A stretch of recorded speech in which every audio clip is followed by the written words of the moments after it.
Hello, I'm Ronald Barenwald, principal of Cedar Springs High School and New Beginnings High School. On behalf of the Board of Education, school administrators, the Cedar Springs Public Schools faculty and staff, I welcome you to this, the 140th commencement for Cedar Springs Public Schools for recognition of the graduating seniors from the class of 2020.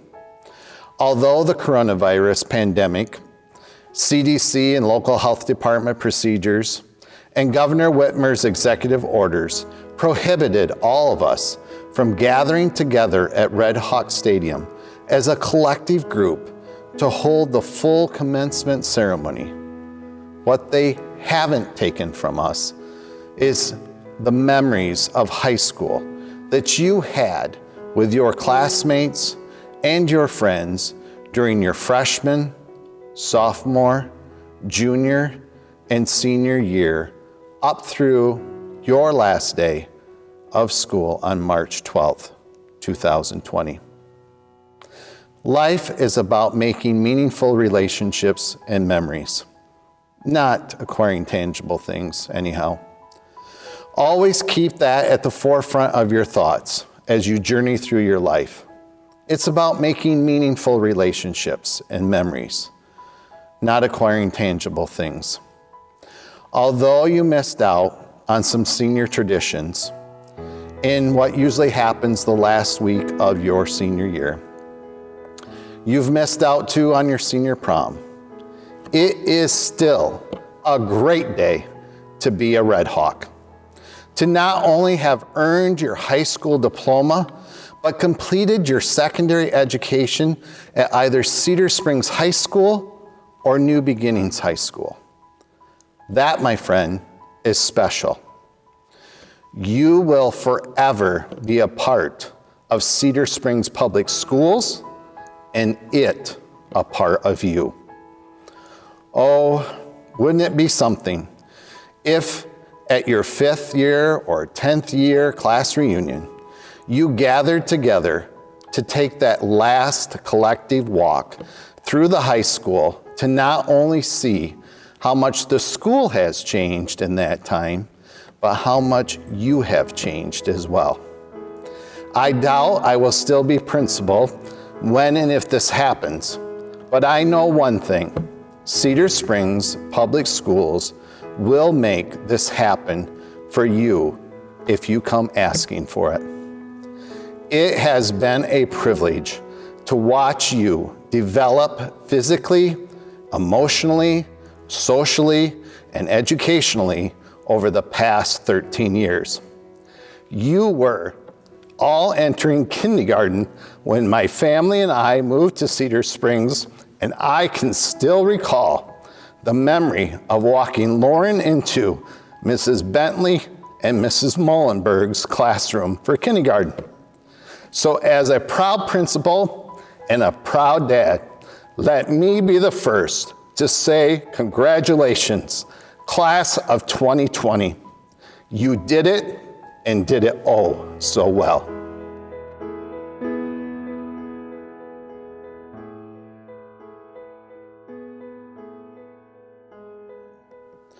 In following Cedar Springs' long-standing tradition, we will begin with our student speakers. The class of 2020's salutatorian is Miss Larissa Fettig. Larissa is the daughter of Brian and Cynthia Fettig of Cedar Springs. She plans to attend Grand Rapids Community College this fall and then transfer to a 4-year college or university to pursue a degree in the field of mathematics or engineering. Larissa has represented Cedar Springs High School the past 4 years as an outstanding player and teammate on the varsity soccer team, playing the position of defender. She was a reliable leader on the Athletic Leadership Council and would have been a senior captain of the soccer team had they had a season. During her senior year, Larissa spearheaded the effort to finish the painting of the mural home of the Cedar Springs Red Hawks on the retaining wall of the old tennis court by the Hilltop Administration Building. Academically, Larissa received a combined score of 1,330 on her SAT and demonstrated outstanding academic achievement in all of her core and elective classes, which included 9 advanced placement courses. Larissa's academic excellence and athletic abilities have earned her the following scholarships, awards, or honors. Highest academic honors with a cumulative GPA of 4.3411. OK Conference and MHSAA Scholar Athlete. AP Scholar with distinction. National Honor Society member. And the Community Service Award. Ladies and gentlemen, Miss Larissa Fettig with her salutatorian address. So here we are, the class of 2020, watching our graduation ceremony through a computer. Many of you might be in your pajamas. None of us ever dreamed this is the way our high school career would end. But due to the coronavirus pandemic, this is where we're at. We will be the class that the history books write about, the class that missed out on the best parts of high school, the last 3 months of our senior year. Prom, senior skip day, senior all-night party, spring sports, and most importantly, our graduation. But as much as this sucks, we've all learned something, that our lives can change abruptly. We've learned to never take anything for granted, so take advantage of the days you have. Imagine if you knew you only had days to live. You would go out and do all the things you wanted to do and spend your last moments with the people you love the most, right? Well, as we have learned, none of us know when that is going to happen or when you are going to lose the opportunities that you have now. Show the people you love that you care about them. Let it be aware that you care. Don't fear the vulnerability, allow it to be your strength. Only be hated for being a good person.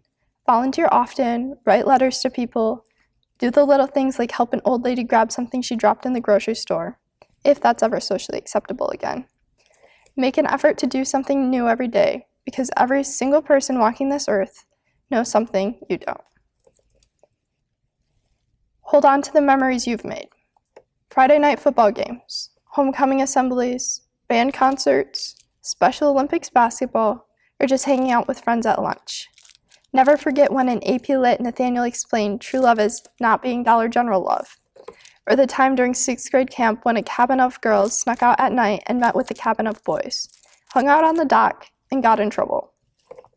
Some memories can be embarrassing, like asking what a Hot Pocket is in front of Cooper's class, only to have it turn into a meme that's reposted on Snapchat for about 2 months. Or remember the time during soccer practice when Painter thought he had shorts on under his pants and pulled them down to only realize, oops. And let us never forget when Emily ran the wrong way at Powder Puff and scored for the junior team.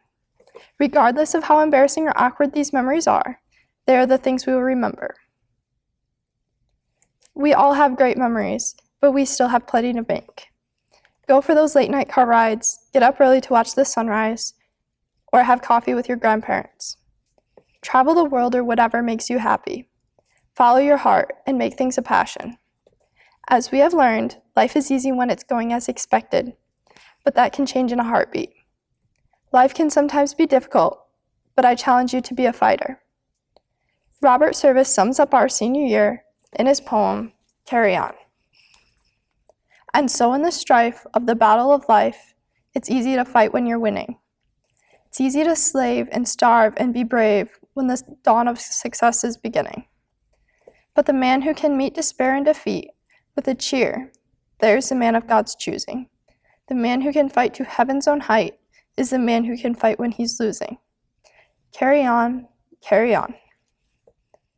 Thank you, class of 2020, and always remember to carry on. Thank you, Larissa, for your salutatorian address and your encouraging words to your classmates.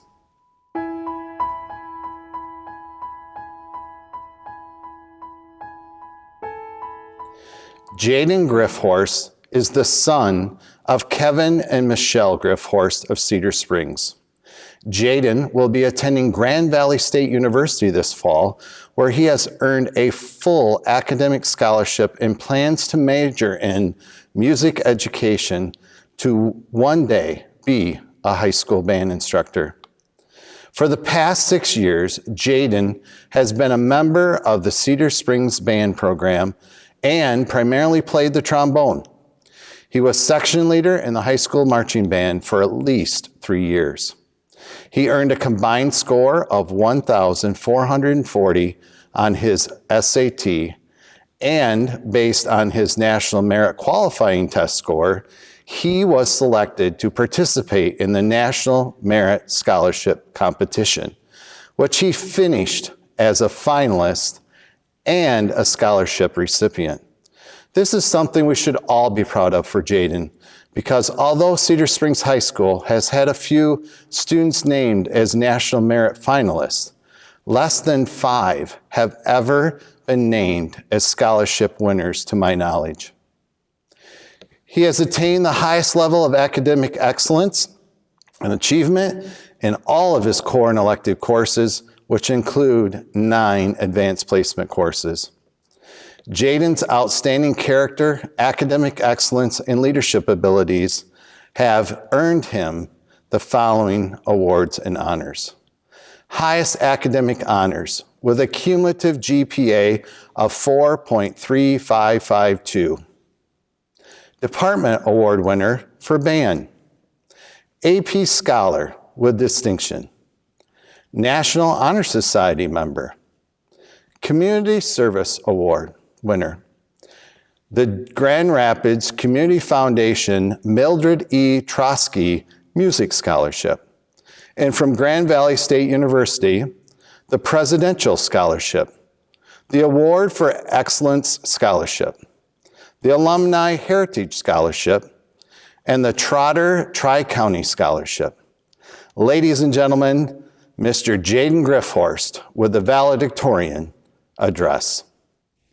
This simple, unpretentious Rubik's Cube means nothing. Anyways, it is an honor to represent the class of 2020.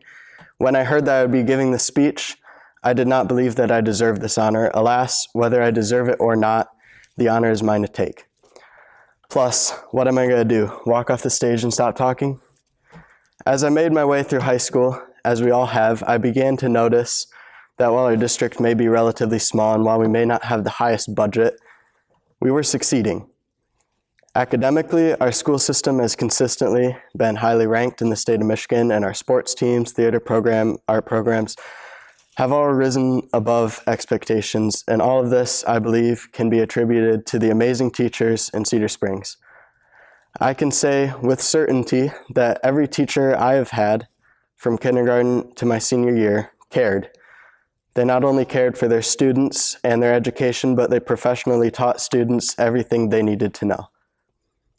I learned something new in every class, and I noticed how helpful each individual teacher was with students who struggled. Teachers, your hard work and dedication does not go unnoticed. I was going to have everyone clap here, but the circumstances we are currently in prevent it. I would also like to thank my family, as they were always with me through not only my educational journey, but my life journey, and the school leadership, including people like Mr. Barenwald, who brought energy, kindness, and great preparedness to our school.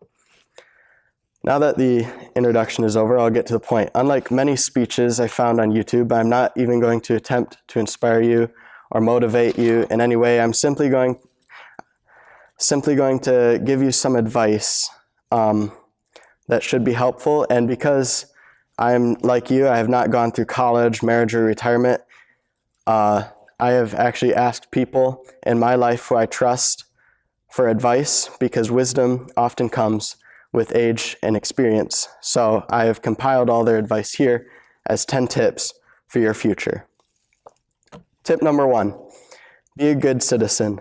Contribute to society in a positive way. As an American, value your freedom. Stand up for those who can't stand up for themselves.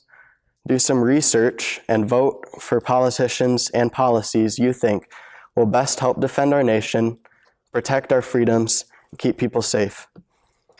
Tip number 2, be grateful. We live in the greatest, wealthiest, most free country in history. We received a great education. We have the ability to pursue happiness. We can also be grateful for things that are not shared by all Americans.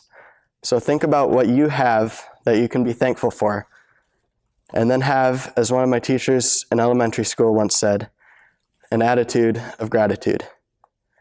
Most importantly, be thankful for the amazing people in your life and make sure they know how thankful you are. Tip number 3, don't live for money. Money can't buy happiness. I know this is a bit of a cliche, but sometimes phrases become cliches because they're true. And I think this is one of those times. I mean, studies show that people who won the lottery are almost never happier. Someone once told me they would rather be happy in a Ferrari than in a $2,000 car, and I laughed in hesitant agreement, but I knew that the idea was very wrong. Someone respected, who I sadly couldn't find the name of, said this: "I've never seen anyone joyfully drive a Ferrari or a Mercedes. Have you? These things may bring us momentary happiness, but they won't bring lasting joy. Sometimes the more we have, the more we want." Tip number 4, make plans, but live in the moment. Making a plan for how you want your life to go is fine. I believe that setting achievable yet optimistic goals is a good thing to do. However, you can't plan for everything, so live in the moment. Take advantage of the good times in life and enjoy the moment. Tip number 5, vision without execution is hallucination. In other words, dreams and goals will never come to fruition if you don't put in the work. So put in hard work. Even if you don't see exactly how your work affects your dream, a strong work ethic is still required. And to build a strong work ethic, you must start by working hard right now, keeping your goals in mind. Successful people worked hard to make the world a better place. For example, Martin Luther King Jr. did not just have a dream. He did everything in his power to achieve that dream. He worked hard, spoke passionately, and inspired people around the world. He kept true to his values and who he was, and he died for his dream. If you have a dream, work for it. Tip number 6, don't settle. Keep trying new things until you find what you really want to do. My dad attended the University of Michigan and got a degree in civil engineering. On all accounts, it's a pretty well-paying job. He liked it. He's pretty smart, so he's pretty good at it. But he didn't settle. He made the choice to direct a small Bible camp right here in Cedar Springs. Let's just say that the job does not pay engineer money, but it did give him more purpose to serve God and people in the way he thought best. I'm sure if you asked my dad if the transition from engineer to camp director was a good one, he would say yes, without a doubt. He's had this new job for about 20 years now, and the camp has grown a lot during this time. So take advantage of the time you have to do something you love. As seniors, we have a huge advantage over all the adults here, and that is time.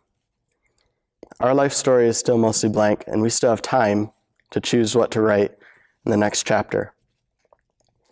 Tip number 7, fail. We learn from failure. I fail every day. I fail to be a nice person. I fail to solve problems. I fail to work hard. Or I fail to say words right, as I'm sure you have noticed throughout the speech, and if not, I'm doing a better job than I expected.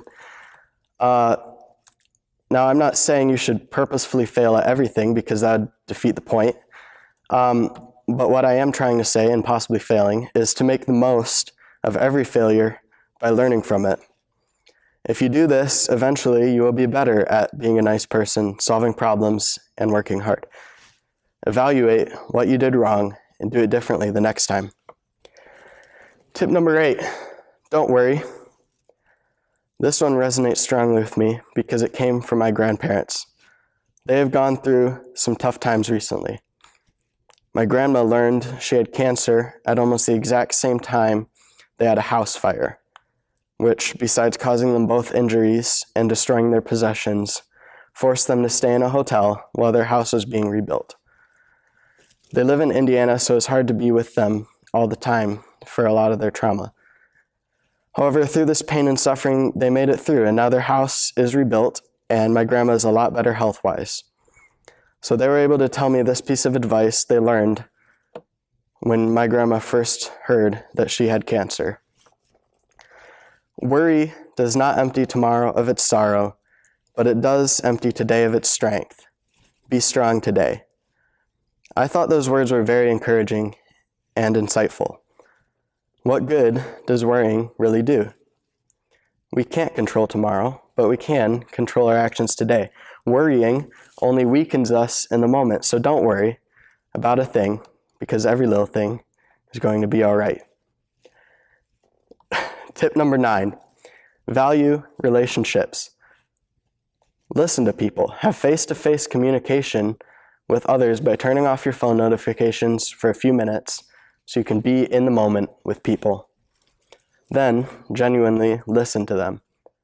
Forgive each other, because holding grudges destroys relationships. I know a couple who everyone thought were a perfect match for each other, but they recently got divorced. In fact, almost 50% of all marriages in the US end up in divorce or separation. Forgiveness and communication are 2 essential elements of any working relationship, and not just marriages. I would even say that if members of our society forgave each other more often, communicated more clearly, less polemically or argumentatively, and compromised on actual solutions, instead of almost systematically shutting down dissenting ideas, we would be a more unified and more peaceful society. I honestly believe that true discussion of differing opinions has become way more politicized than it should be. Just look at any post on social media about any current issue, and you will see debate after argument after slanderous rant, the result of which is almost never a changed mind. You will be hard-pressed to find an honest discussion about issues and solutions anywhere on social media or in the news. I have found that even people I agree with have hard times looking at the nuances of issues and having a logical discussion instead of an argument. And I find it rather depressing. So, be the breath of fresh air that this world needs, and try to forgive and communicate to build up relationships, not to tear them down. Tip number 10, the last tip. Find meaning in life. Some of you have already done this. I know I have. It is interesting that sometimes when we think of what it means to be a successful person or have a successful life, we think that we should conform to societal standards by going to college, getting a job we love that pays a lot. And this is what the world thinks success is. I mean, it makes a lot of sense, right? You go to college, make money, you retire, you have a good life, but then what? Have enough money saved to buy a nice house and car when you need it the least?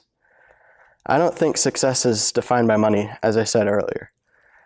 Sure, making money is fine. Personally, I would love to be financially secure, but is that all that life is? I don't think so. We can't define a successful life by only a small part of what life really is. Life is relationships. Life is the impact you have on others. To be truly successful, find meaning and purpose in life so you can positively influence others. Devote your life to something worthwhile. Many people ridicule those who leave high school with the goal to make the world a better place because they say it's unrealistic. Chances are that you will not be able to influence millions of people, stop global warming, fix politics, stop racism, find cures to rampaging global viruses, or bring people out of poverty all before breakfast, but you will still be able to make the world a better place. How? One person at a time. One mended relationship, one new friend, one life saved, one person encouraged, and one good deed at a time.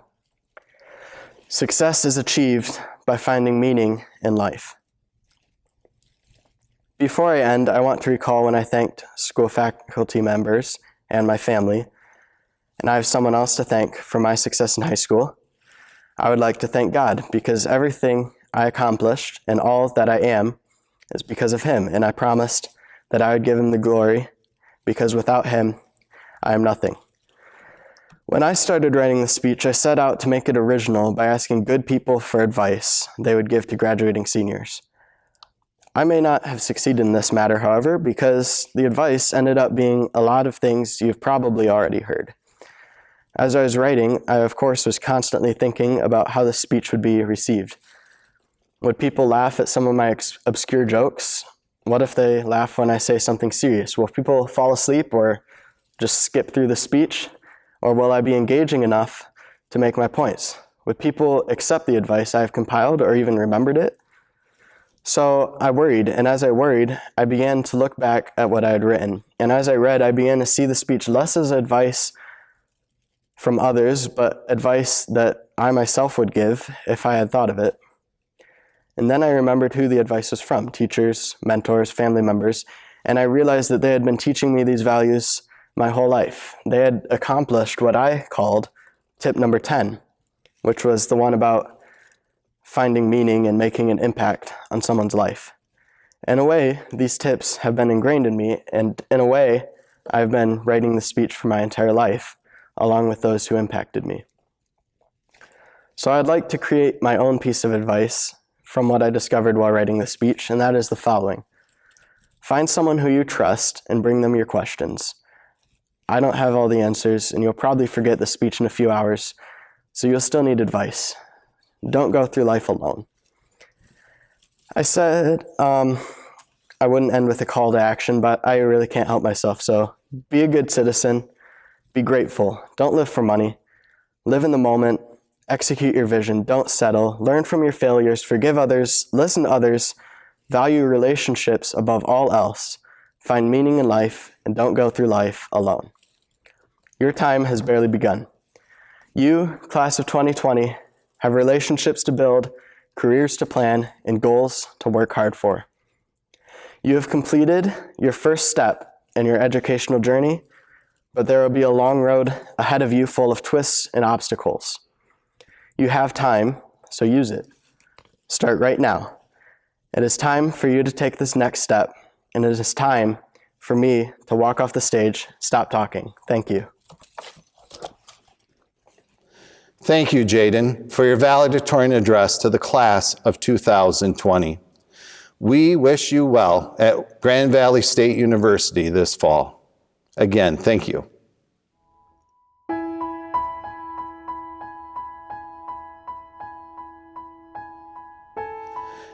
Now turning to our commencement speaker, Mr. Dave Stewart. Mr. Dave Stewart grew up in Middleville, Michigan, a town similar in size to Cedar Springs, and graduated high school from Thornapple Kellogg Schools. He just recently celebrated 12 years of marriage to his fashionable wife, Crystal, this past June. They have 4 wonderful children: Hattie, Laura, Marlena, and Dean. Mr. Stewart's post-secondary education began at the University of Michigan, where he earned a degree in English education with a minor in history. As a freshly graduated teacher, he received his first job offer from Baltimore, Maryland, teaching in the middle level grades for 3 years. While in the Baltimore school system, he was chosen as the outstanding rookie teacher of the year in a district of almost 7,000 faculty. It was late July 2010 when I first came to know anything about Dave Stewart. I recall working in my office one summer day and receiving a phone call from Karen Tackman, a now retired Cedar View teacher and cognitive coach. For the next 15 minutes or so, I heard all about this teacher who had moved in next door to the family, and now how he was going to be a perfect fit for Cedar Springs and our mission, vision, and academic focus. Well, it just happened to be that I was in need of a long-term substitute teacher for a faculty member who was going on maternity leave. So I arranged an interview with Mr. Stewart, made some reference calls after that, and hired him for the long-term subbing position. Upon the successful completion of the substitute position, the district found some grant money, and we hired Mr. Stewart into the faculty to teach out the rest of the school year and eventually to develop and teach a new humanities course in what is now called the Gear Up Academy for Freshmen. During Mr. Stewart's tenure as a teacher in Cedar, he has completed the following: his Master's of Education in Curriculum and Instruction from the American College of Indianapolis, Indiana. Received a fellowship from the Lake Michigan Writing Project. Founded teachingthecore.com, a blog for teachers that received over 80,000 views in its first year. Published several articles and 3 books. And those books are A Guide to Teaching the Common Core, Never Finished, Continually Becoming the Teacher You Want to Be, and lastly, These 6 Things, How to Focus Your Teaching on What Matters Most. He's provided professional development for teachers in Cedar Springs, across the nation, and even internationally. He has secured thousands of dollars through grant funding for the purchase of books and supplies for his classroom. Mr. Stewart has been named runner-up for the Michigan Teacher of the Year twice, once in 2014-15 school year, and then again in the 2017-18 school year. Ladies and gentlemen, it is my privilege and distinct honor to call upon Mr. Dave Stewart, a proud Cedar Springs High School faculty member chosen by the class of 2020 for the commencement address.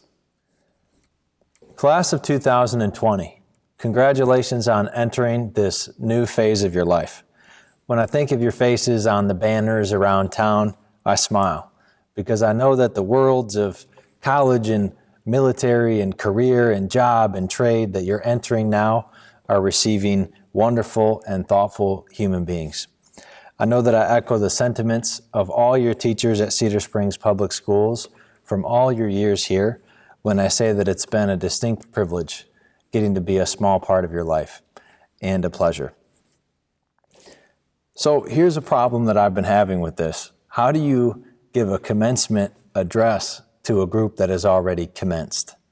For many of you, you've already started the trade school. You've begun your military training. You're signed up for your classes in the fall. Your lockers are cleaned out. Your diplomas are collected. You've walked across the stage. How do you commence people who've already commenced? I don't know. So I'm just going to tell you a story that has been helpful to me over the past few months, and I'll leave you with that.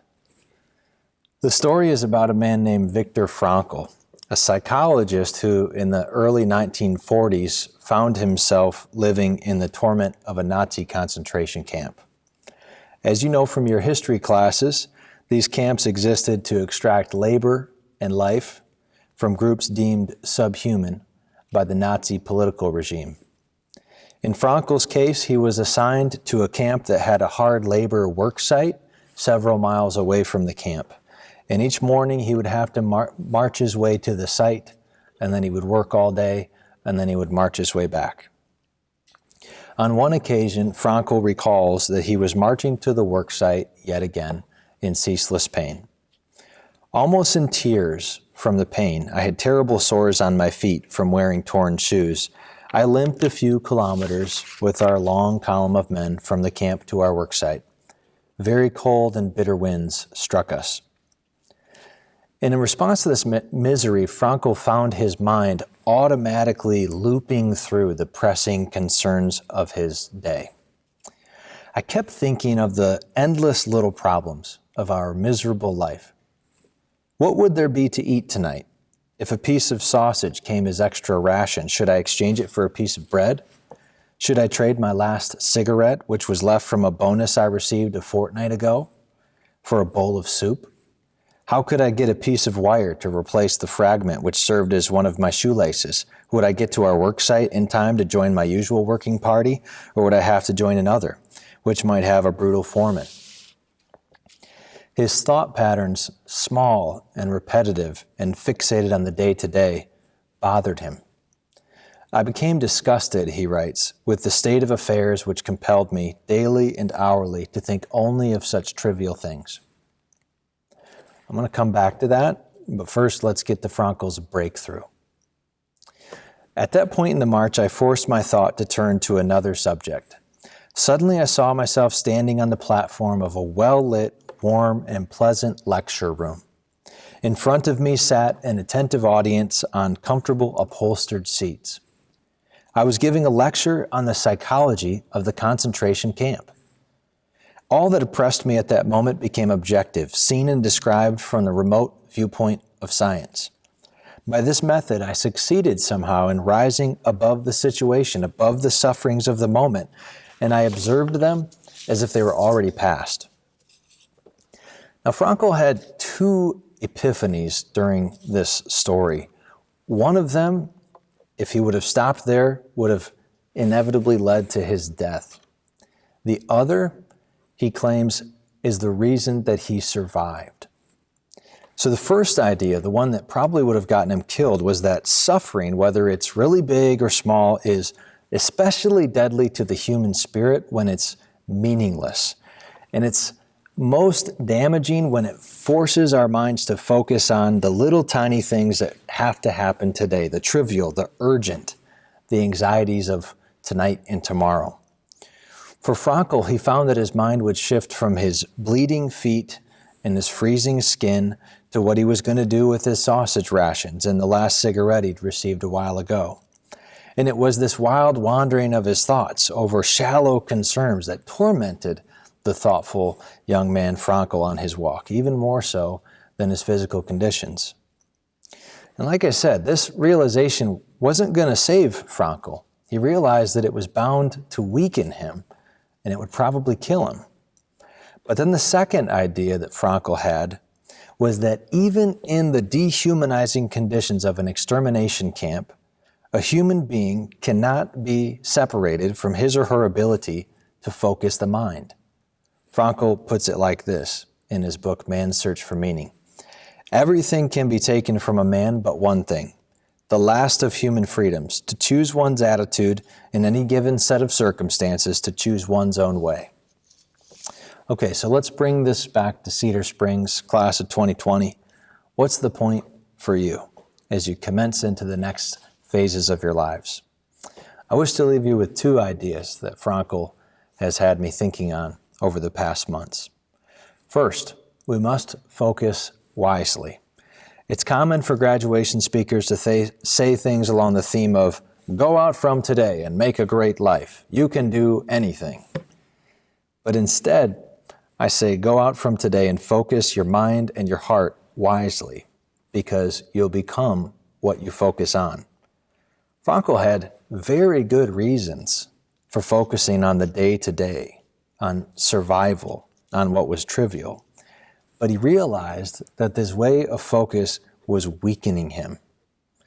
So too, if you and I focus on the trivial, on our day-to-day concerns only, we must beware, because this is a path to becoming trivial and weak people. Or maybe you've noticed in yourself in the past few months a small habit of complaining about other people. I think Frankl gives us cause to rid ourselves of this habit, lest we become some type of walking complaint factory, constantly critical at the fearfully and wonderfully wrought human beings that surround us every day. You see, you and I don't control unilaterally whether sports open or schools close, but we do and we always will control what we focus on. This is one of the deeply blessed and at the same time dumbfoundingly consequential responsibilities of being a human. Who you'll be in a few months shall in part be decided by what you place your attention on today. May I commend to you a simple practice of turning your phone off at least once a day and going for a walk and just thinking on this truth. And the second thing that Frankl gives us is that we'll become not just what we focus on, but also will become what we do. Frankl's breakthrough on that walk to the work site would not have been nearly as powerful if he had only envisioned a future where he used his concentration camp experiences to enrich himself. The vision he had, remember, was of being in an auditorium and helping other people through what he had learned in the camp. It was a vision, in other words, of acting in love, using the material of his present circumstances to do that. Class of 2020, as a middle-aged person, I'm sad to report to you that the United States that you're walking into in 2020 is not a super selfless place a lot of the time. A lot of our talk about love is focused on us. Love for me, love for what it gives me, love for how it advances my personal fulfillment. Whenever I'm in the mood, personally, to lose my appetite, all I have to do is log on, usually to social media, or watch a couple cable news talking heads, and I find in these places neighbor hating neighbor, citizen debasing citizen, friend disdaining friend. Fear and judgment and wrath and malice and slander are aplenty in the world that you enter into. And there's too little of that old-fashioned thing called love. So here's a practical step. Think of the adults who have impacted you so far in your life. Picture one or two of them. And realize that at some point they made a decision kind of like Viktor Frankl did. A decision that they were going to start to act in the ways that would make them the kinds of people who would one day be able to have an impact on somebody like you. They are not the way that they are by accident. You are not blessed by them randomly, but by countless tiny invisible actions of selfishness, actions of love. So go and thank them for their choices sooner rather than later. And then, as you commence, go about making the kinds of small day-to-day choices that will make you a consequential adult to a future graduate. So those are it.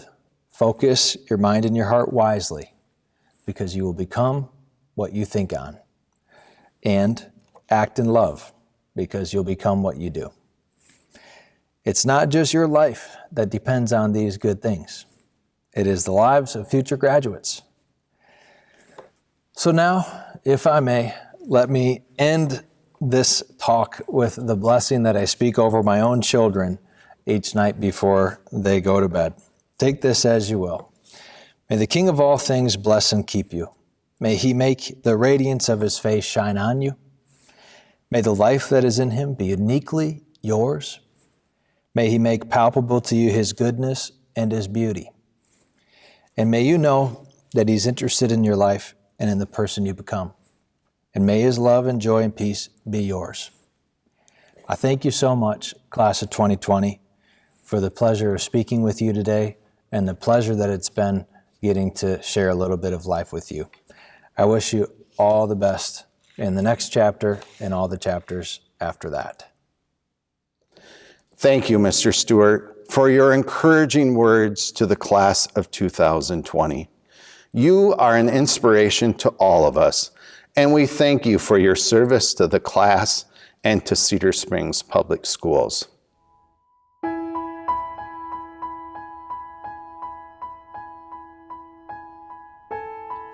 I now call upon Harlow Hovarder for the senior class leadership's farewell address to the class of 2020. Change is the only constant we have these days. As we navigate through the uncharted territory that this pandemic has brought us, we need to understand the role each of us play.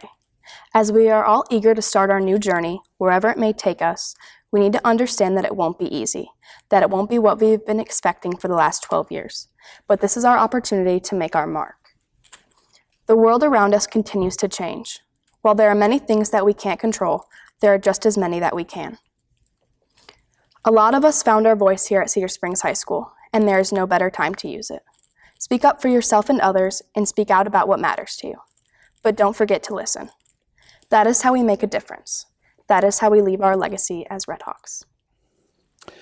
Thank you, Harlow, senior class representatives, and the student council leaders. You have done an amazing job serving your class and this high school with the support of your classmates to promote Red Hawk pride and spirit throughout the school year. Not only have you given back to your school, but you have shared your time and talents with the greater Cedar Springs community. Job well done.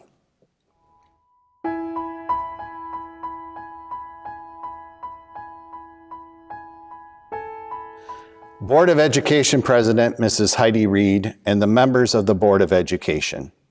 It is with great pride and jubilation that the faculty and administration of both Cedar Springs High School and New Beginnings High School present to you the class of 2020. Of the 213 seniors presented, 189 have met all graduation requirements or program goals set forth under board policy. And as principal of both schools, I recommend that each of them be presented with a Cedar Springs Public Schools diploma or certificate. We are also excited to have 24 seniors who represent Cedar Springs' fourth cohort in the early middle college program, who, after the completion of the program next year, will receive both their high school diploma and an associate's degree from Grand Rapids Community College. I now call upon Cedar Springs High School alumnus and the voice of the Red Hawks, Mr. Trey Reed, for the official presentation of the class. Welcome to the Cedar Springs High School graduation for the class of 2020.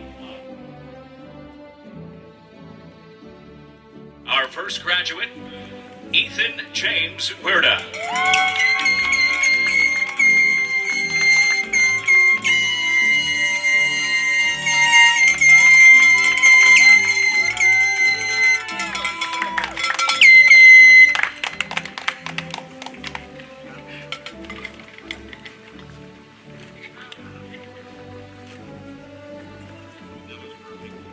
Clayton James Milligan.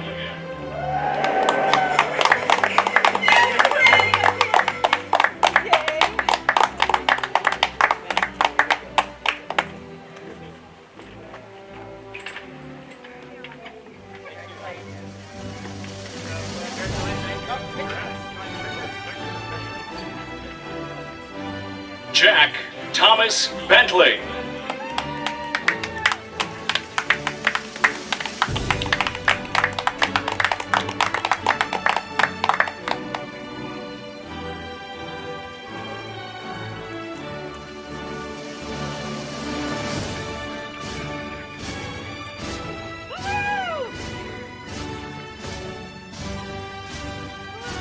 Kaylin Mary Holloman.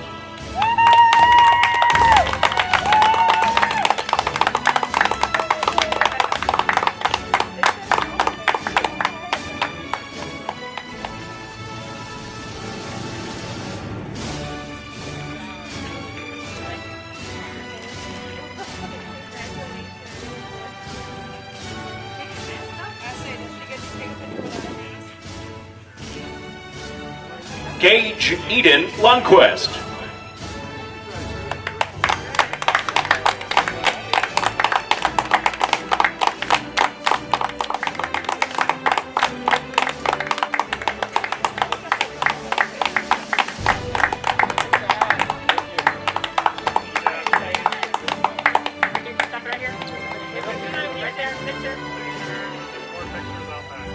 Jaden Brett Griffhorst.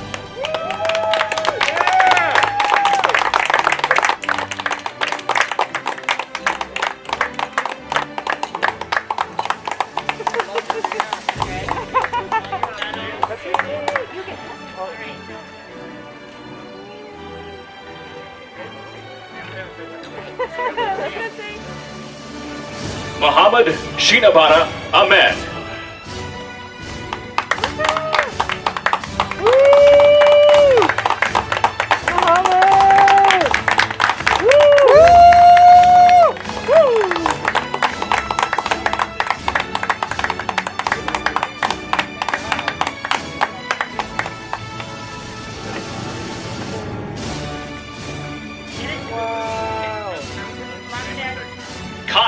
David Wise.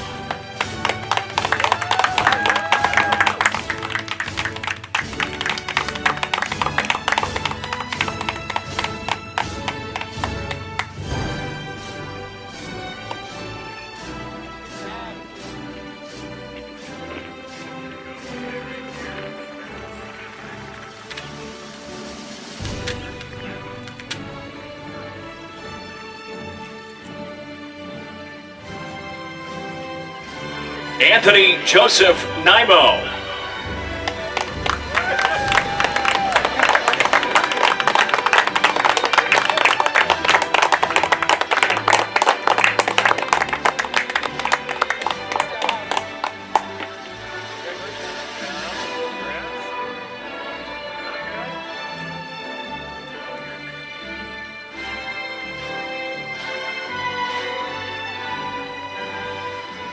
Trevor Ray Johnston.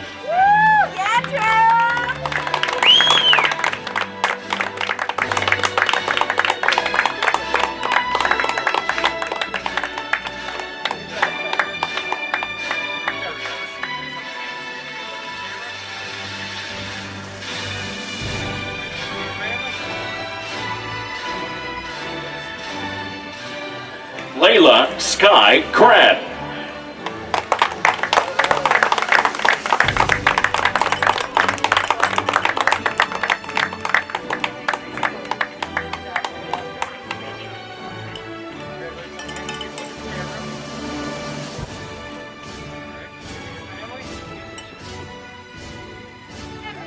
Omani Leticia Morales.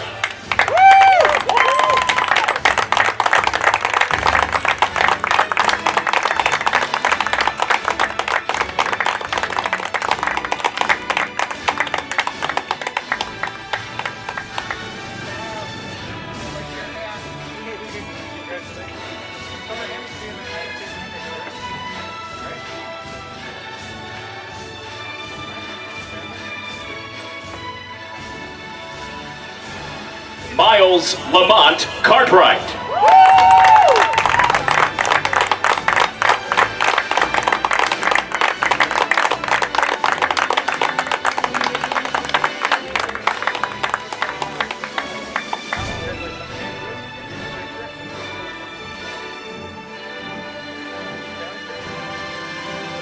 Connor Kent Ellison.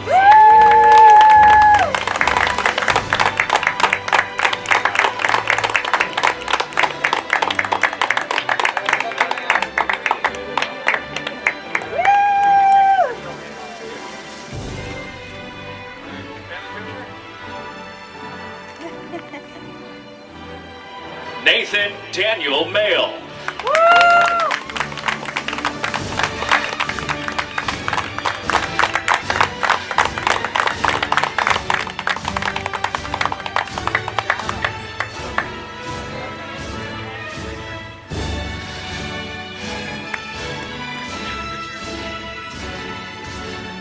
Rachel Ann Els.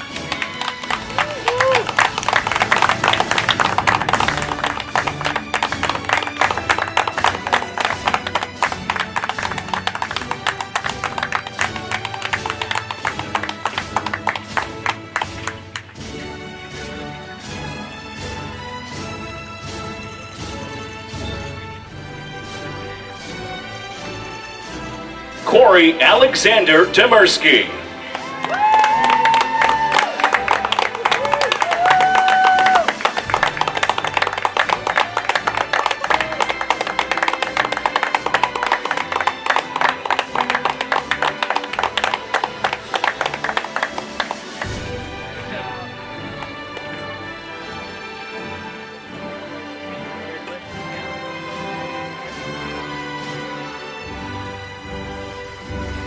Clifford Frederick Ranger V.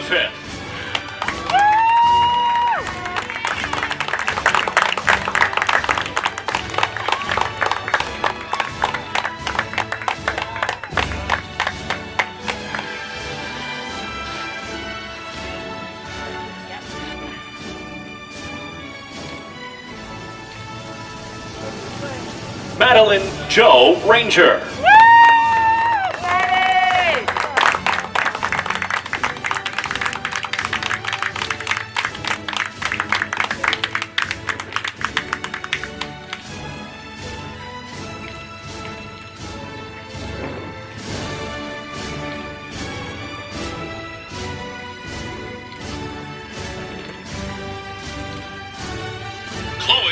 Police Ranger Raimundi.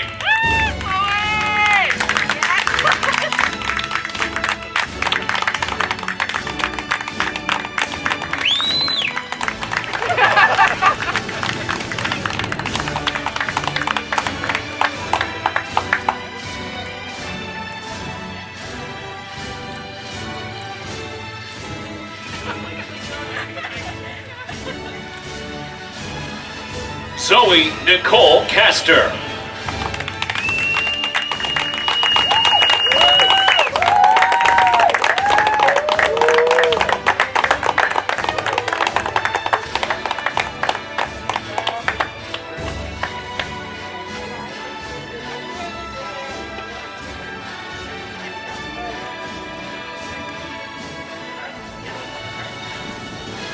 Paige Nicole Pearson.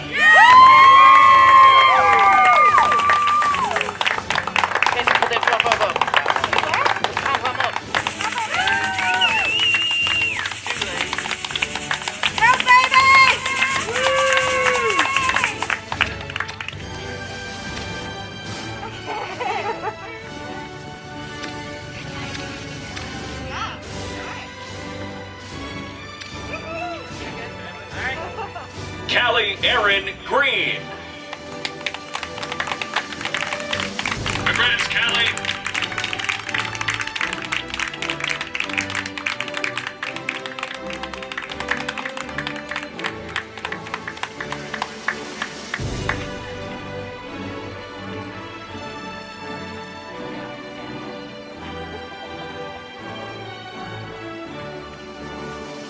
Alana Claire Lewis.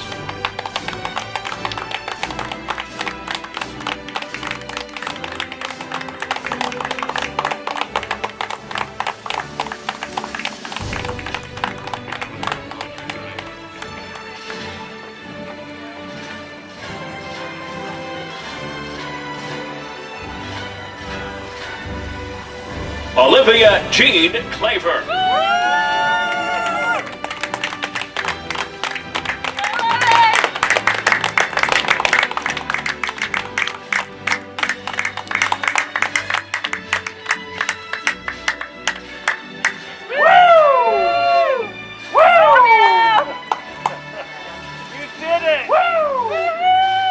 Brian Lee Madison Jr.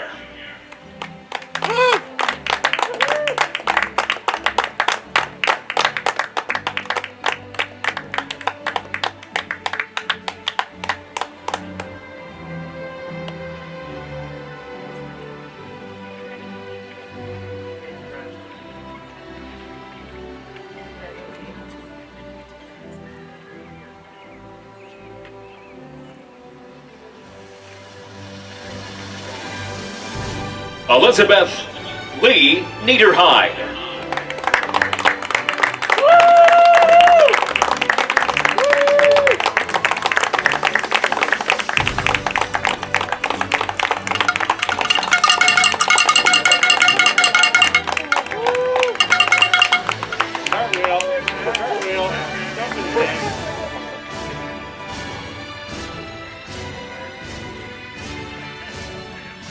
Mason Richard Morey.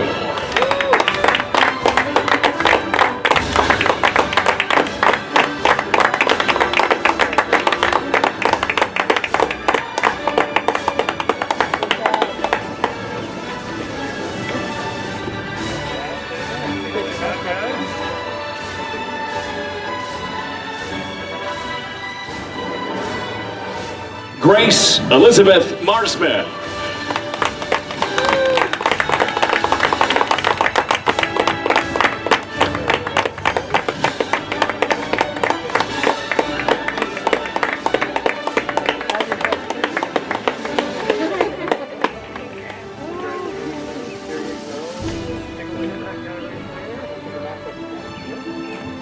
She's like, nope. And tickling your family. Garrett James Mikowski.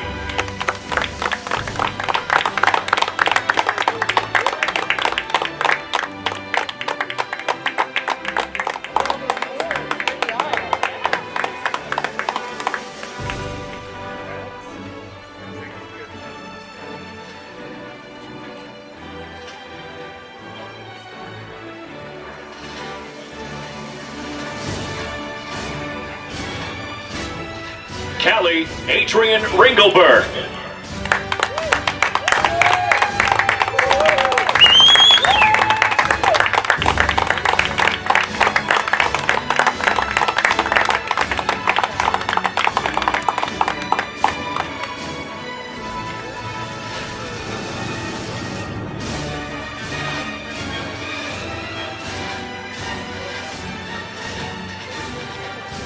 Hey, Callie. Samantha Lynn Rushi.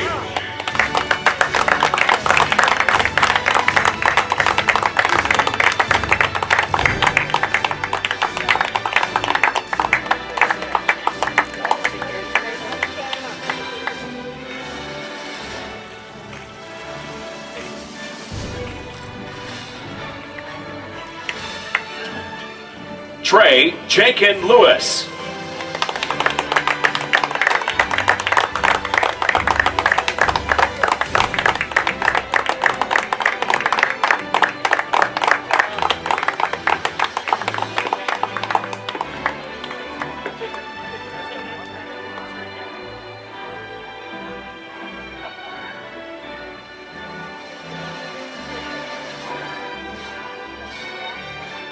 Madeline Marie Scalaz.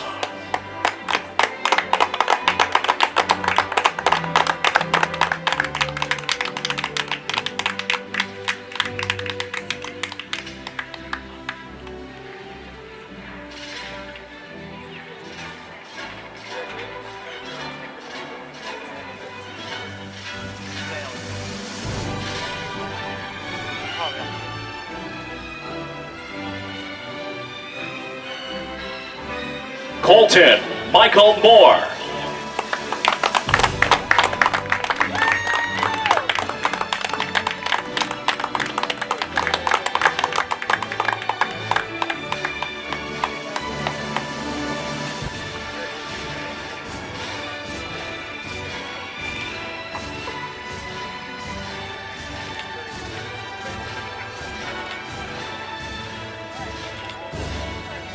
Jerome Robert Patton.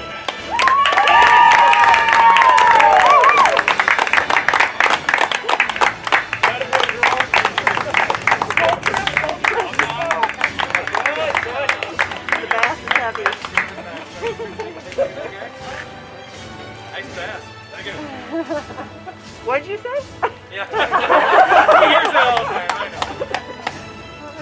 know. Nolan Ray Hall.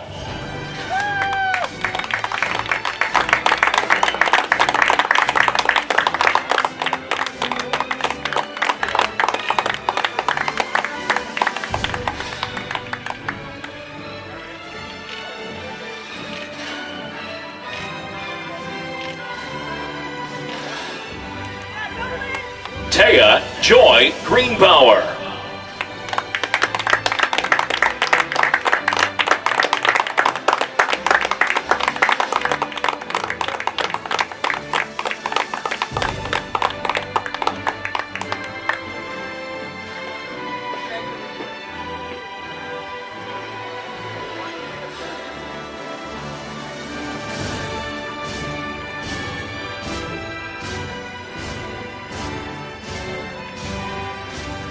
Riley Lynn Warner.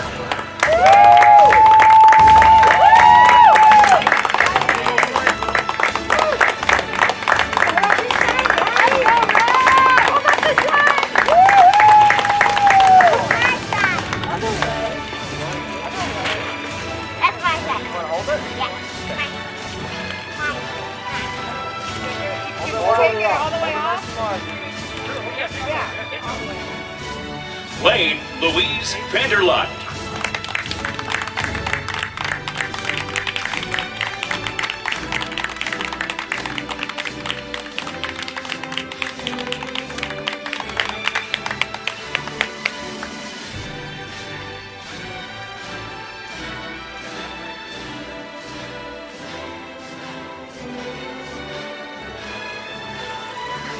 Lucas James Secorn.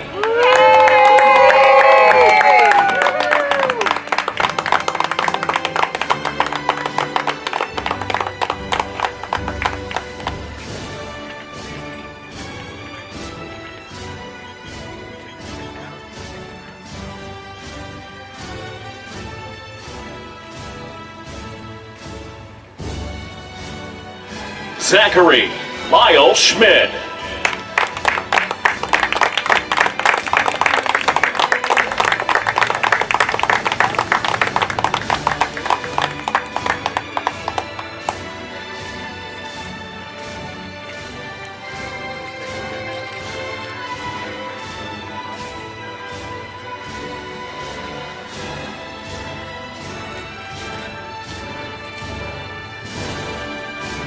Julia Star Danielson.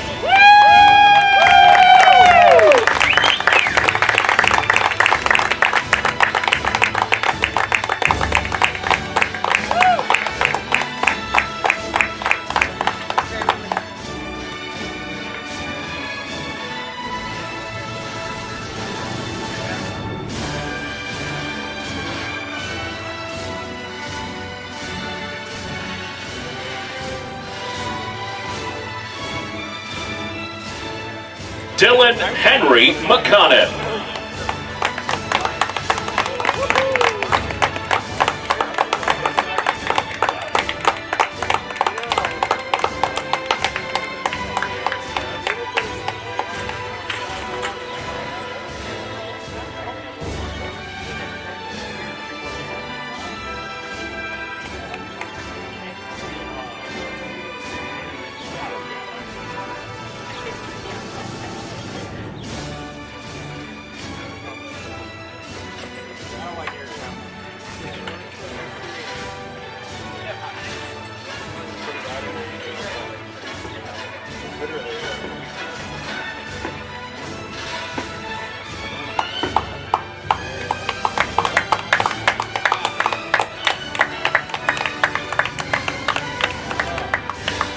Paige Nicole Osting.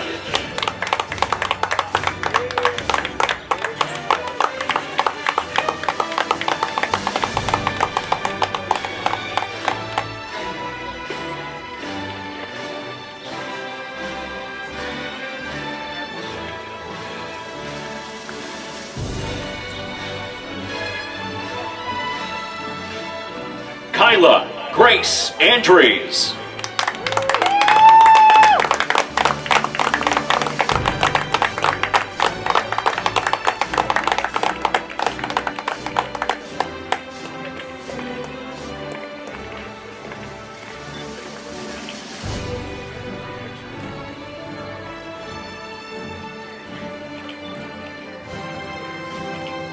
Kaylee Maxine Andrews.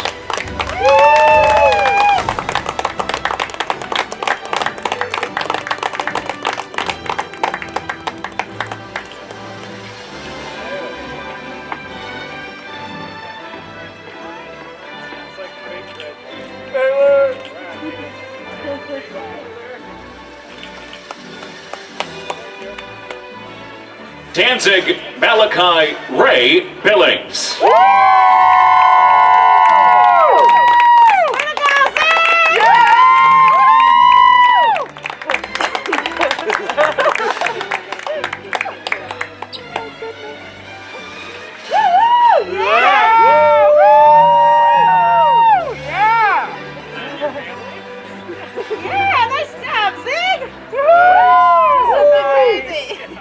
Carter Lee DeMott.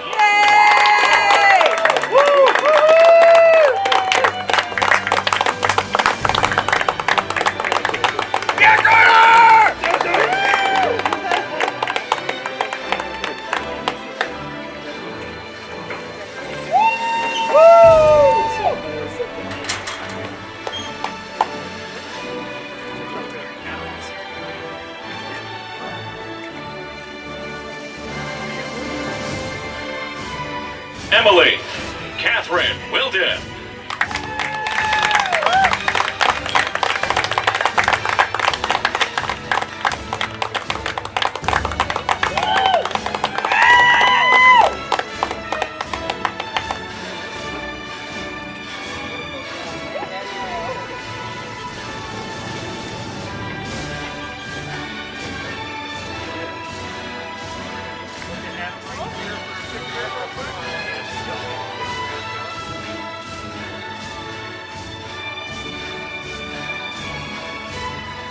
Leslie Ann Rios.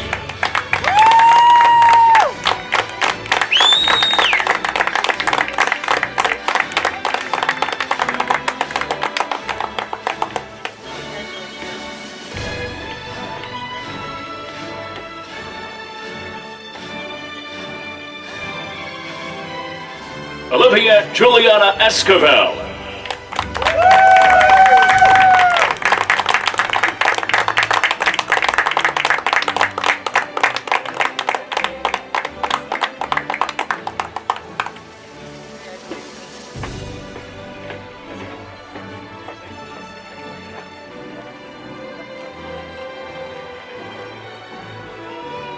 Kylie Ann Kinsley.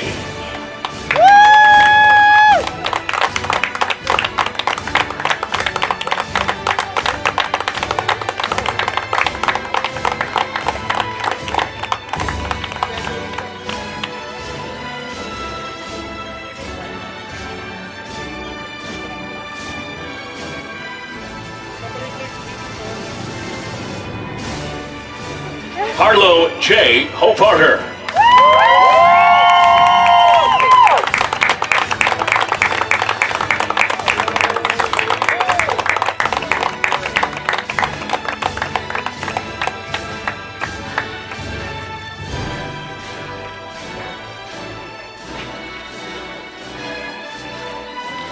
Corey Lee Christine Schaefer.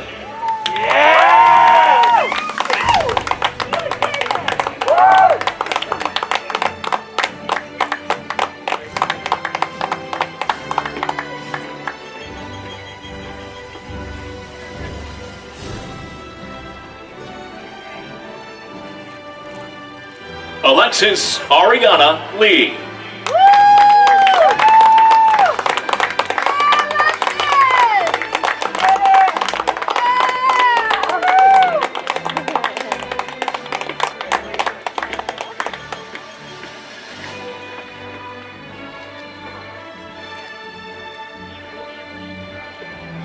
Morgan Jean Simon.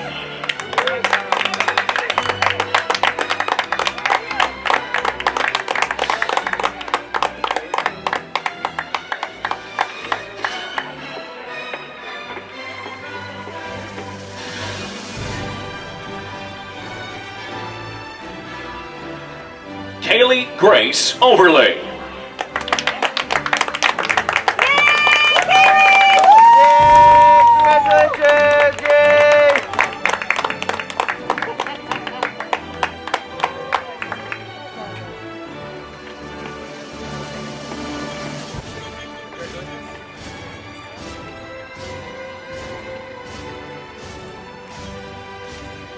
Jaden Christopher Molesky.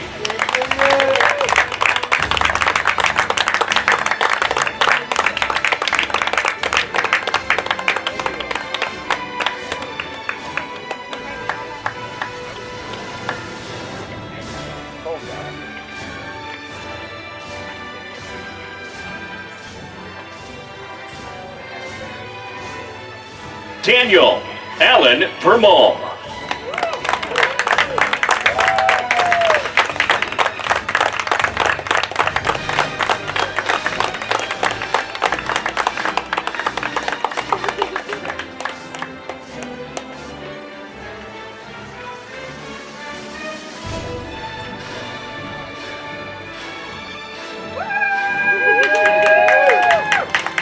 Riley Ann Tate.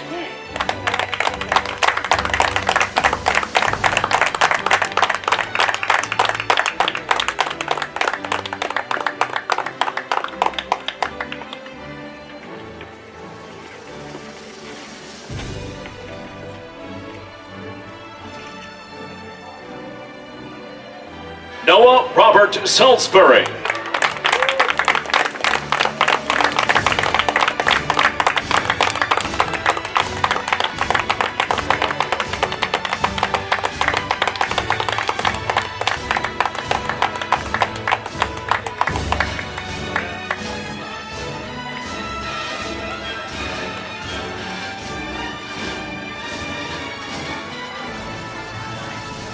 Heidi Jean Zinn.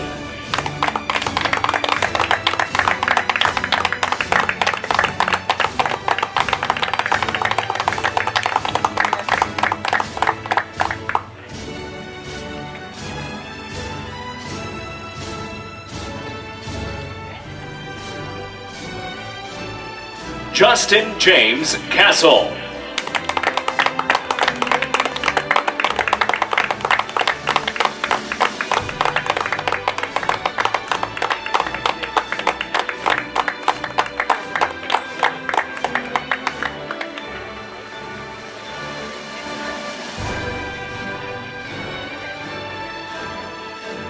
Connor Dane Hall.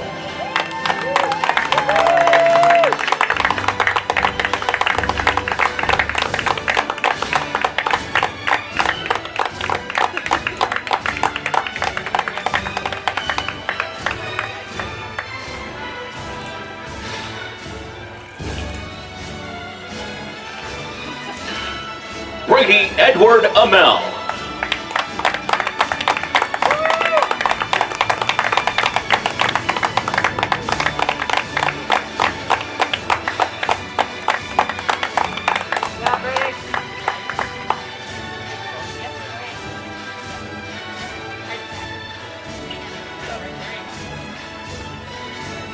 Julia Marie Hammerstrom.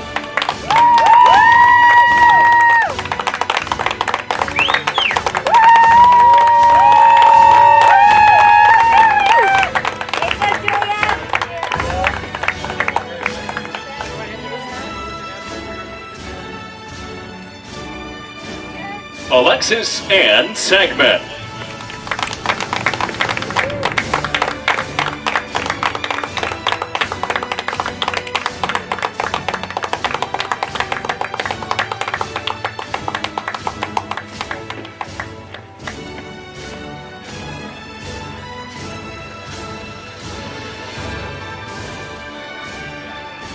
Matthew Lee Reed.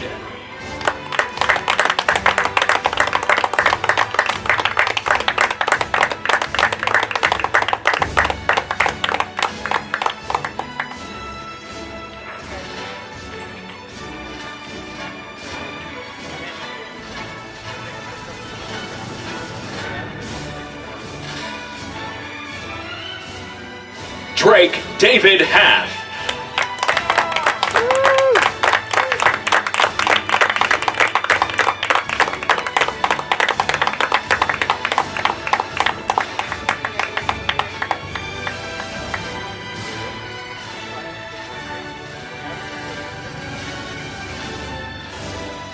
Porter Augustin Kenyon.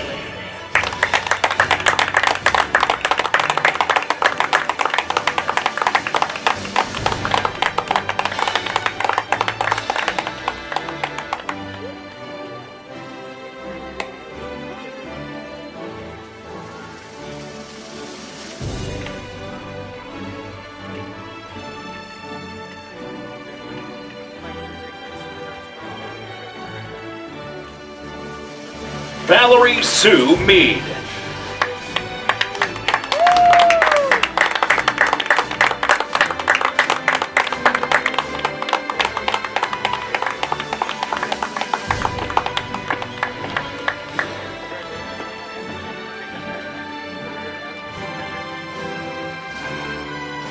David Michael Whitten.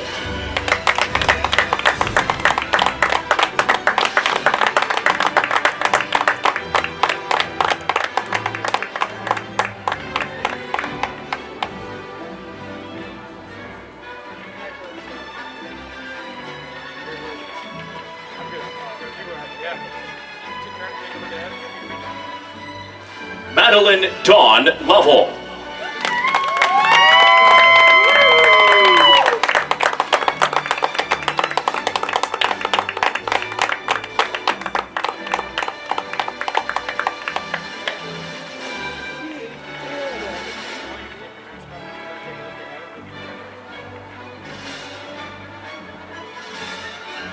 Alexis Ann Dayton.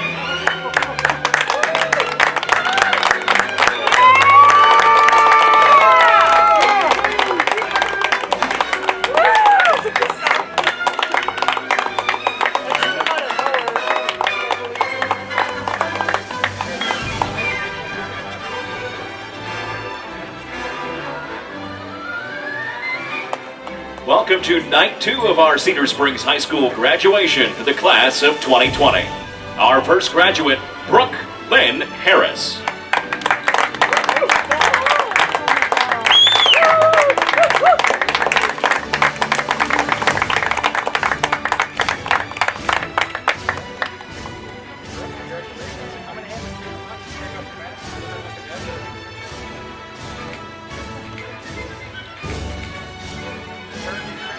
Alyssa Paige O'Connor.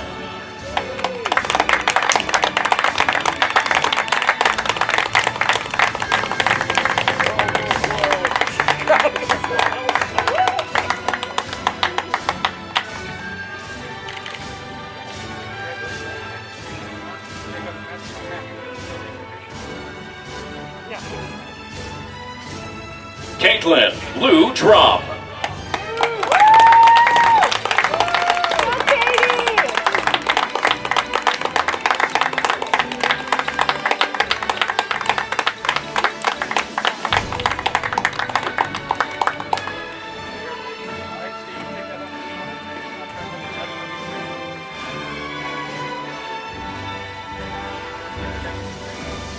Sydney Taylor Salinas.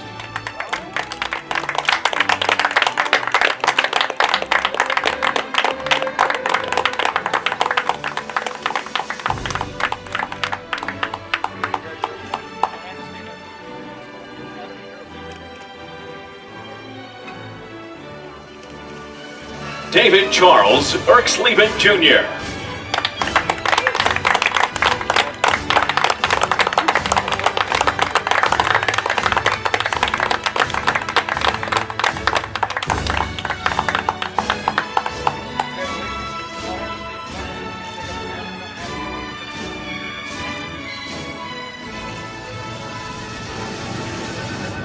Brian Noah Carell.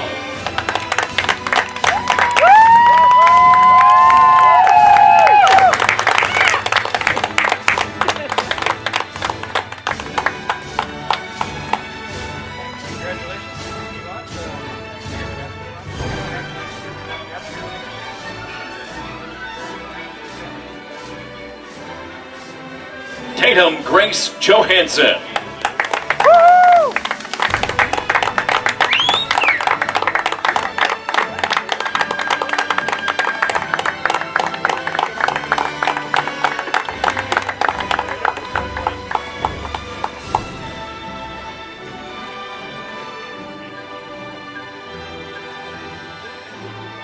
JC Joe Michelle Myers.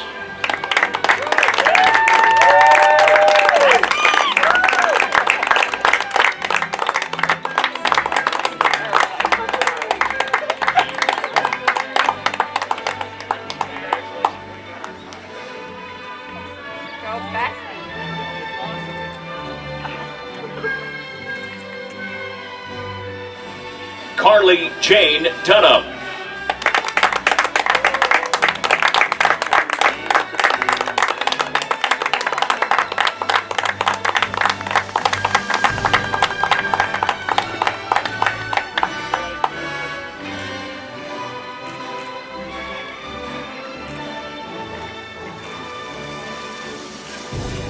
Matthew Lucas Maxwell.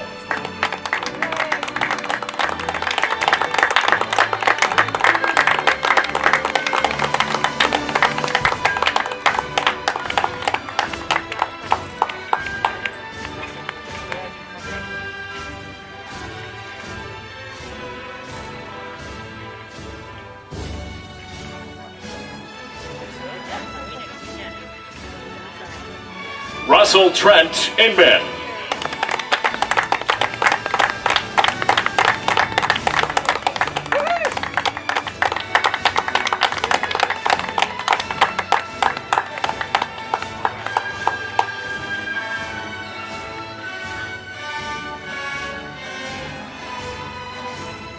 Harrison Mako Duff.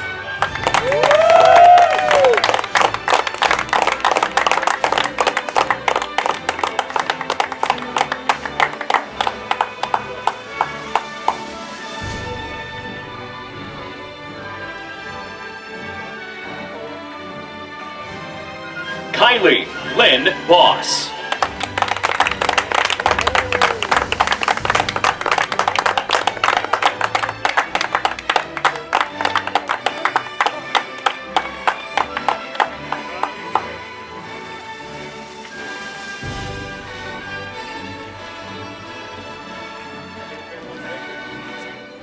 Selena Marie Feliciano Wheeler.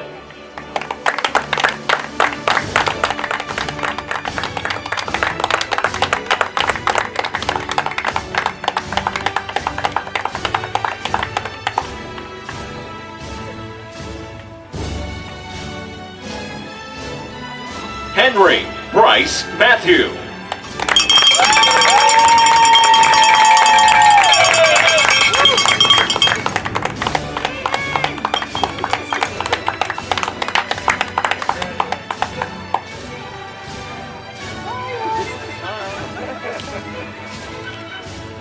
Hallie Marie Jones.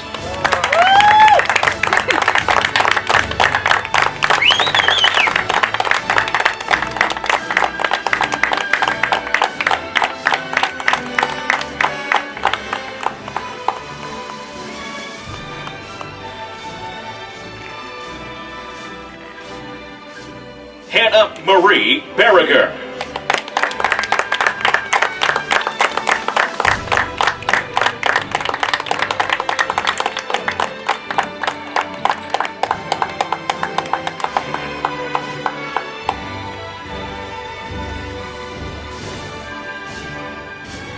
Easton Shane Mooney.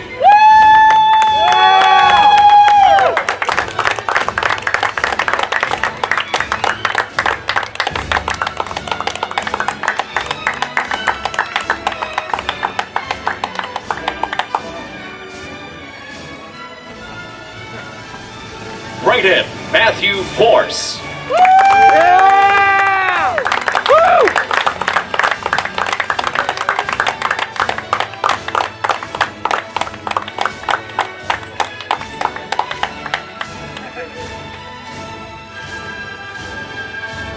Gabriel Shane Park.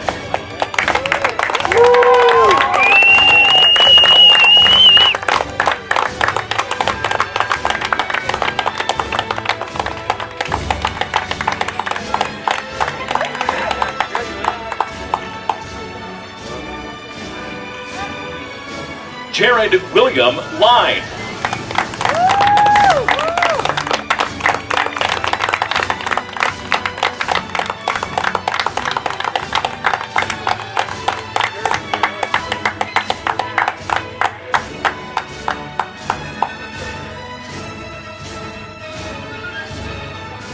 Nathaniel Bruce Webb.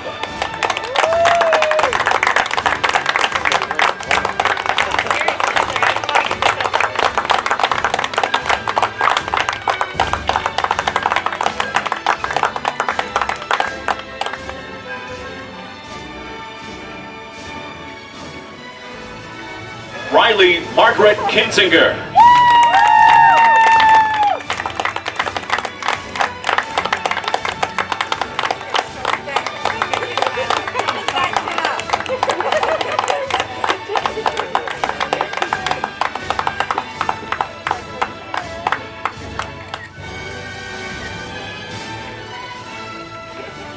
Gavin Alexander Powers. What?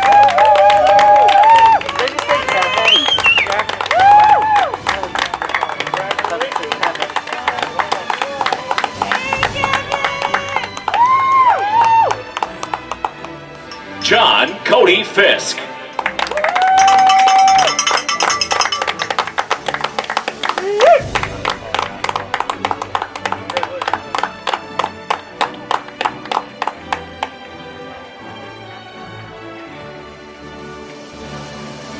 Frederick Charles White.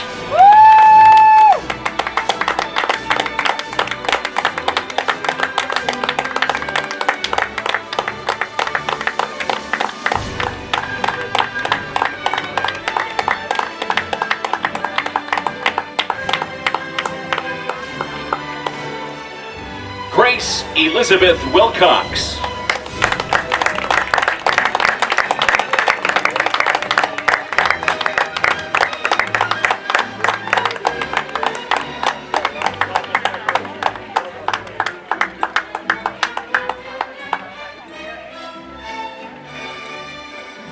Caden Carl Liggett.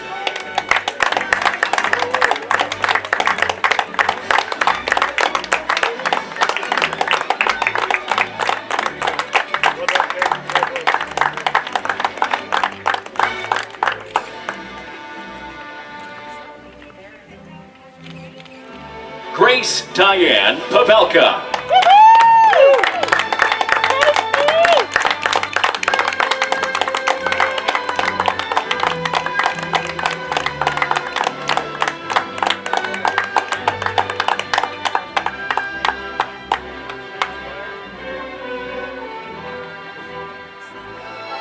Ellie Ryan Powers.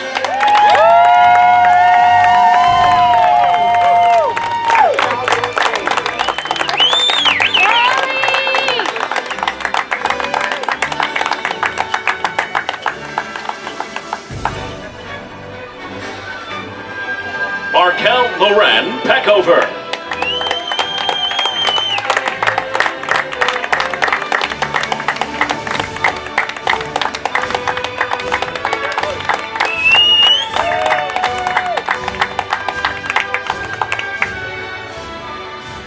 Owen Patrick Sweezer.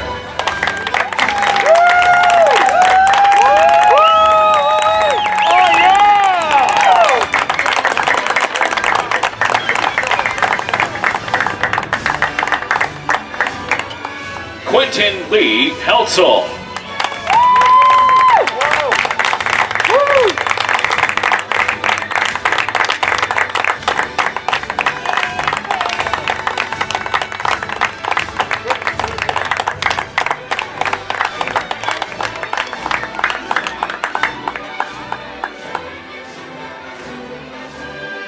Madison Renee Outwin.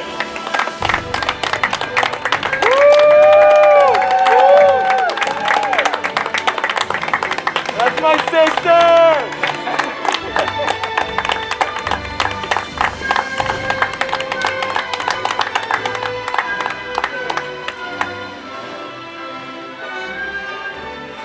Elena Ann Lopez.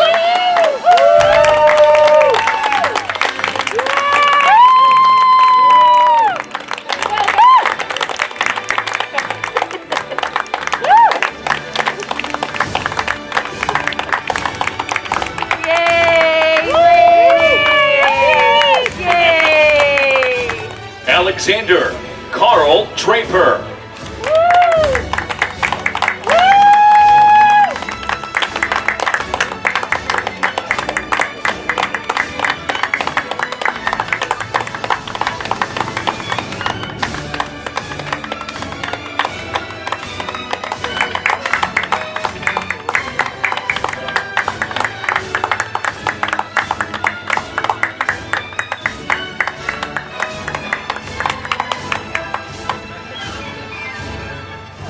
Ethan Jeffrey Foley.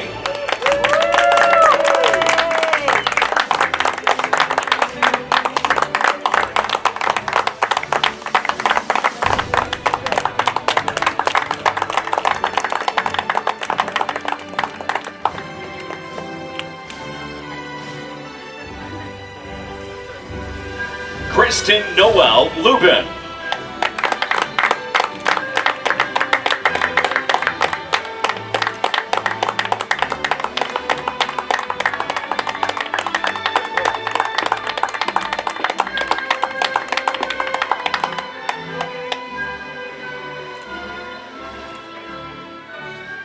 Caitlin Sue Croters.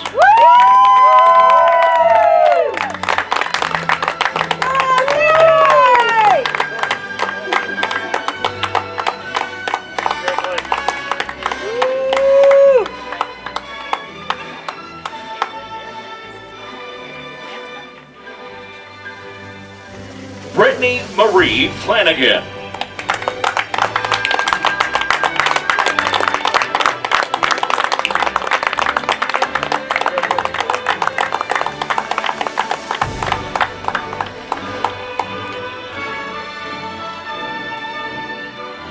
Kaylee Elizabeth Kesavant.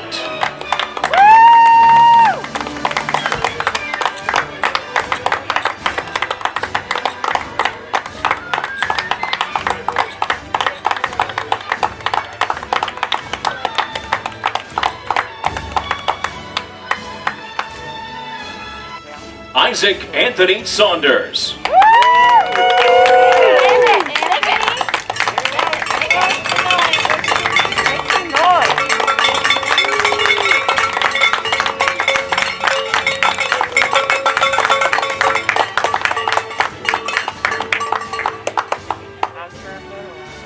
Noah Hunter McGee.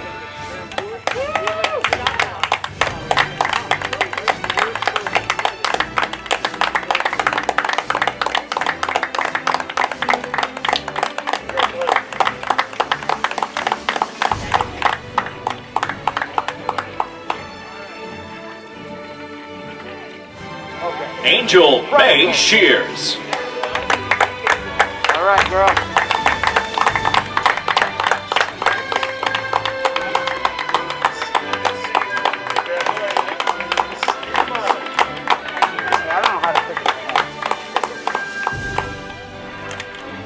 Rachel Nicole Zachman.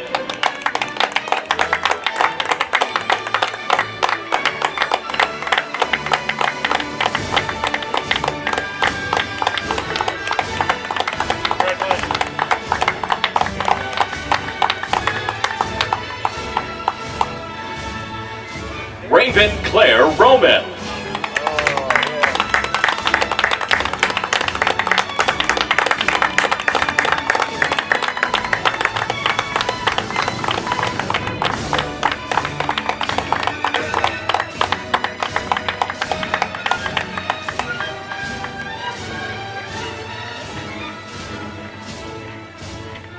Clyde Allen Dykehouse.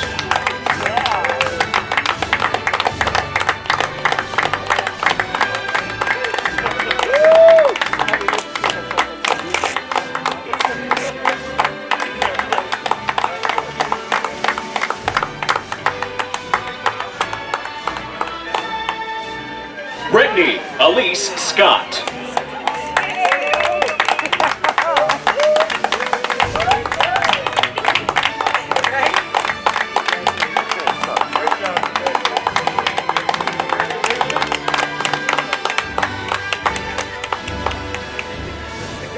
Jared Thomas Ovakaitis.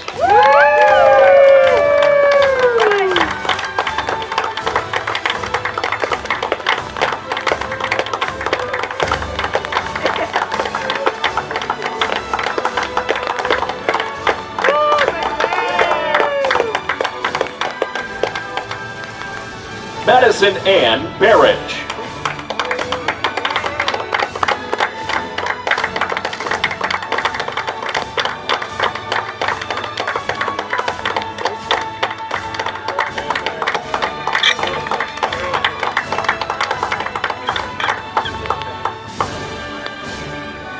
Audra Rose LeBay.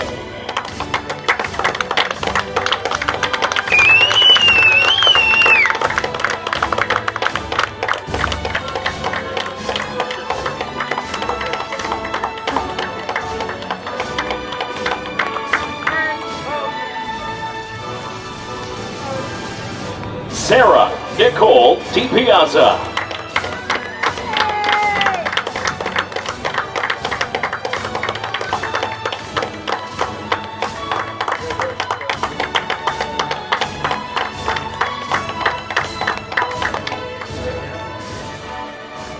Tanya Rose Teppin.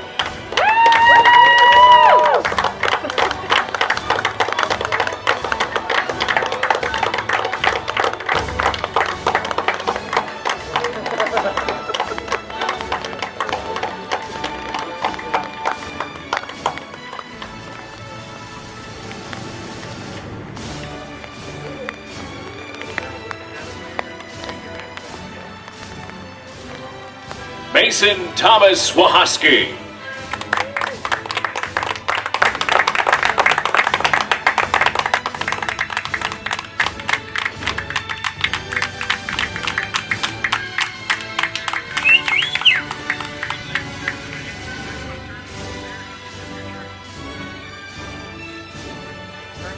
Jacob Michael Roth.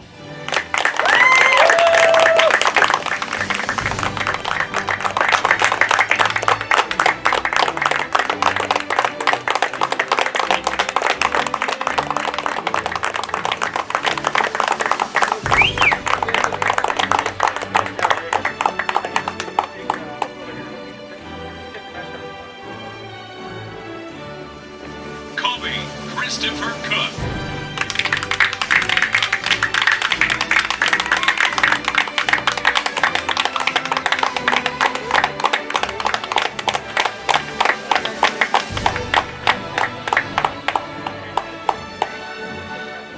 Larissa Marie Fettig.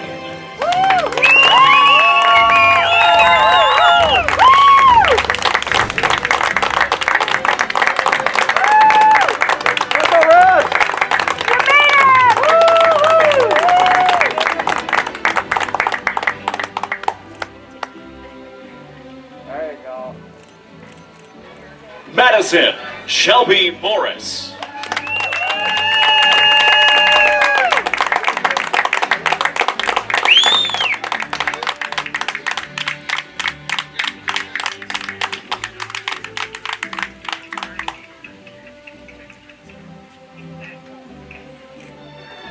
Hannah Marie Green.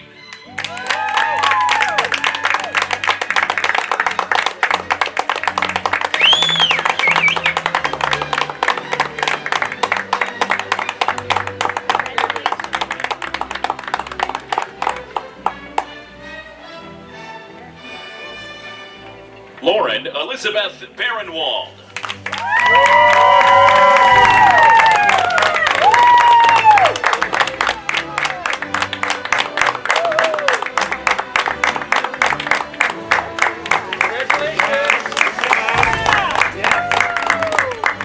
Jessica Margaret Haynes.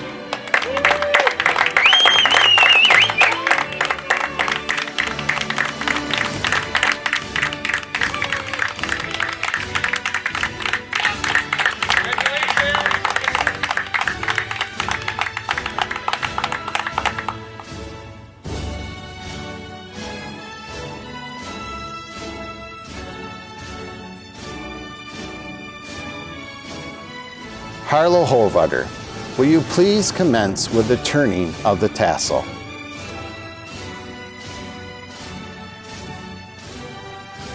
Ladies and gentlemen, it is my distinct privilege to present to you the newest graduates of Cedar Springs High School, the class of 2020.